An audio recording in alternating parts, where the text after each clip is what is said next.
जी sir. नमस्कार, मैं हरीश राजानी, सिंधी समाज उदयपुर की ओर से हमारे उदयपुर के सभी शहरवासियों को दीपावली, दीपोत्सव की बहुत बहुत शुभकामनाएं देता हूं, मंगल कामनाएं देता हूं। हम सब मिलजुल के दीपावली को मनाएंगे। हम सब सनातन के सबसे बड़े हमारे त्यौहार का भरपूर स्वागत करेंगे। हम लोग सब पटाखे जलाएंगे, एक दूसरे का मुंह मीठा करेंगे। मैं आपको पुनः उदयपुर के समस्त नगरवासियों को हमारे हिंदू धर्म के सबसे बड़े त्यौहार दीपावली पर बहुत बहुत शुभकामनाएं। देखिए, दीपावली का त्यौहार सिंधी समाज के लिए बहुत बड़ा त्यौहार होता है। सिंधी समाज के हर घर में माँ लक्ष्मी की पूजा होती है। आम सनातन धर्म के व्यक्तित्व जो पूजा करते हैं उससे थोड़ी सी हटके हमारे यहाँ पूजा होती है। हमारे घर पे हम लोग हथड़ी एक बनाते हैं। हमारे घर पे हथड़ी होती है जो लकड़ी की बनती है, वो स्टोरेज टाइप बनती है। वो हम हमारे घर पे रहने वाले व्यक्तित्व पीढ़ियों के हिसाब से बनाते हैं। अभी हमने इसमें दैनिक भास्कर में उसका एक बड़ा उल्लेख दिया था कि सिंधी समाज दीपावली पे किस तरह से दीपावली मनाता है। हम लोग दीपावली के दिन शाम को गन्ना होता है, गन्ने के आगे कपड़ा लपेट के उस पर तेल लगा के उसका दीपोत्सव करते हैं। उसके बाद पटाखे जलाते हैं। सिंधी समाज जो कि अखंड भारत के एक हिस्से सिंध प्रांत से आया हुआ है, तो वहां पर सनातन और हिंदुत्व की बहुत बड़ी महत्वता थी। आपको बताएं, इस पवित्र दिन पे जितना हमारे बुजुर्ग बताते हैं, जिस तरह से हमारे बुजुर्ग वहाँ इस त्यौहार को मनाते थे, हम लोग उस परंपरा को निभा रहे हैं यहाँ पर। लेकिन सनातन धर्म के ऊपर विपदा आने से, अखंड भारत का एक हिस्सा पाकिस्तान बनने से, वहाँ कट्टरपंथी लोगों की अगुवाई में हिंदुत्व लोगों, सनातनी लोगों को परेशान करने पे हिंदू समाज के सनातनी सिंधियों ने अखंड भारत के उस प्रांत को छोड़ा। लेकिन हमने अपना धर्म नहीं छोड़ा, हमने अपनी संस्कृति नहीं छोड़ी, हमने अपने समाज की रीति रिवाज को नहीं छोड़ा। दीपावली पे इस बार विशेष मैं हमारे ही भाई सुनील कालरा के माध्यम से आपको सभी को एक विचित्र चीज बताऊंगा जो सिंधी समाज करता है। सिंधी समाज का कोई व्यक्ति, वो चाहे निम्न परिवार में, निम्न वर्ग में रहता हो, तो भी वो उसी तरह से पूजा करता है। सबसे संपन्न व्यक्ति भी उसी तरह से पूजा करता है। उसको हम हथड़ी पूजा कहते हैं। तो हमारे हर घर में माँ लक्ष्मी का आगमन होता है, हर घर में माँ लक्ष्मी की पूजा होती है, हर घर में हमारे देवी देवताओं की पूजा होती है। हम लोग सामूहिक रूप से दीपावली मनाते हैं। सामूहिक रूप से समाज के लोग इकट्ठे होते हैं, जिसको दीपावली स्नेह मिलन करते हैं। 2 दिन पहले ही हमने दीपावली स्नेह मिलन का एक कार्यक्रम रखा। अभी भी एक बड़ा कार्यक्रम हम लोग वापस रखेंगे। जहाँ तक मेरे शहर की बात है, मेरे उदयपुर की बात है, इस बार राजस्थान सरकार ने राजस्थान के सभी शहरों को सुंदर बनाने के लिए एक बड़ा बजट अलॉट किया है। ये जो आप सारे शहर में देख रहे हैं, ये व्यक्तिशय किसी समाज की नहीं है। राजस्थान सरकार द्वारा एक बजट अलॉट किया गया है कि हिंदू रीति अनुसार दीपावली सबसे बड़ा त्यौहार है, सनातन का सबसे बड़ा त्यौहार है। पहली बार राजस्थान सरकार ने एक बड़ा बजट इस काम के लिए दिया। और आप देखें हर चौराहे पे कितना सुंदर लग रहा है। अभी मैं इधर दुर्गा नरसिंह रोड वाले चौराहे पे गया, श्री राम जी की बड़ी प्रतिमा के सामने एक शानदार स्टेज बना हुआ है, सब कुछ बना हुआ है। अलग अलग एरिया में, अलग अलग चौराहों पे बड़े बड़े होर्डिंग्स लगे हुए हैं, बड़े बड़े दरवाजे लगे हुए हैं और स्वागत हो रहा है। ये सनातन धर्म का सबसे बड़ा त्यौहार है। तो हम सब मिलके हमारे उन सभी भाइयों का जो सनातन में नहीं है, उनका भी स्वागत और अभिनंदन करते हैं। उनको भी मिठाई खिलाएंगे और उनको भी कहेंगे आप भी मीठा खाओ, मीठे रहो, हम भी मीठा खाएंगे, मीठे रहेंगे। धन्यवाद।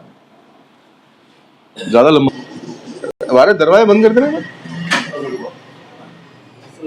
सभी उदयपुर के सम्मानित नागरिक बंधुओं को, सभी उदयपुर निवासियों को दीपावली की बहुत बहुत बधाई, शुभकामनाएं।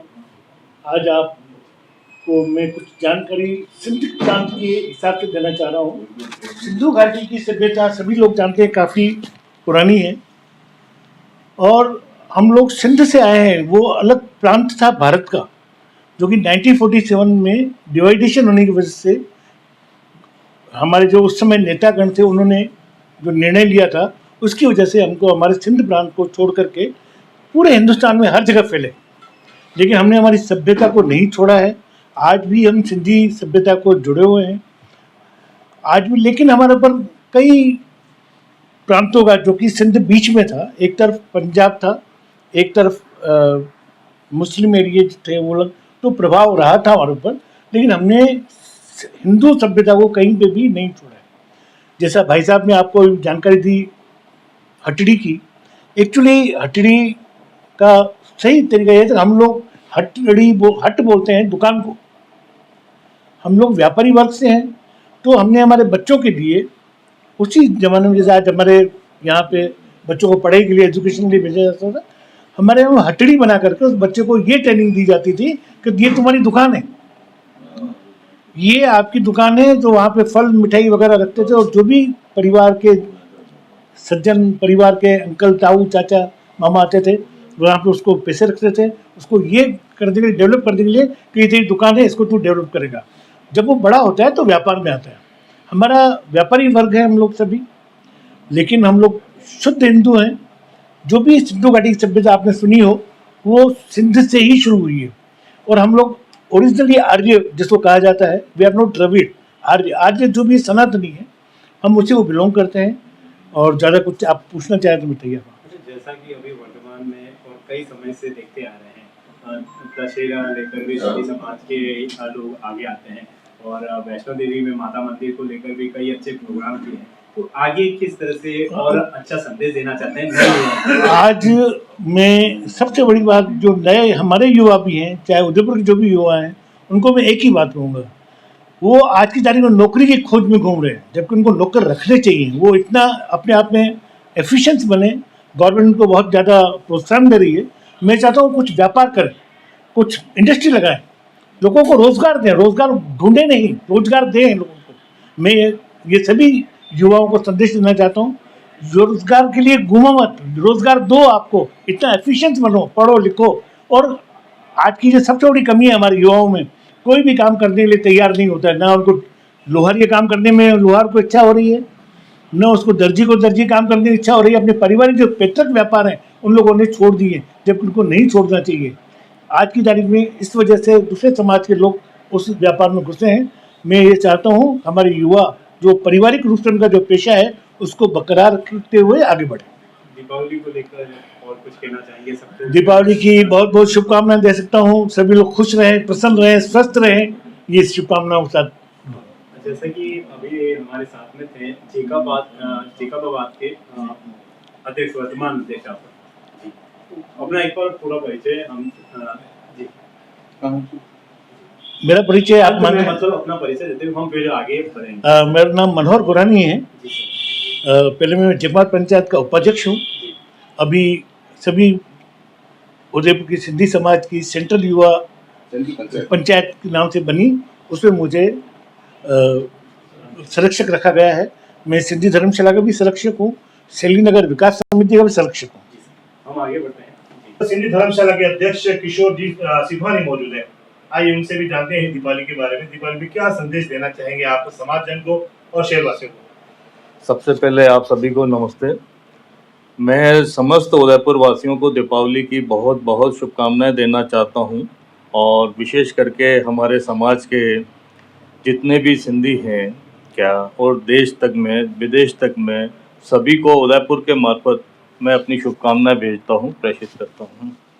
जैसा कि अभी वर्तमान में गोल्ड को लेकर कई उठापटक हुई, तो क्या कहना चाहेंगे दीपावली को लेकर, किस तरह से आगे खरीदारी की जाए और आगामी किस तरह से दीपावली पर उसका उतार चढ़ाव है? सिंधी समाज एक ऐसा समाज है, ये क्या भाव कम हो रहा है, क्या भाव ज़्यादा हो रहा है, ये उस चीज़ से कोई मीनिंग नहीं है। सिंधी समाज जो है, सिंधी इतना चतुर होता है कि वो भाव बढ़ता है उसमें भी कमाई ढूंढ लेता है, इसलिए आप उस चीज़ को अंत में उदयपुर वासियों को क्या उदयपुर वासियों को मेरी तरफ से बहुत बहुत शुभकामनाएं सर।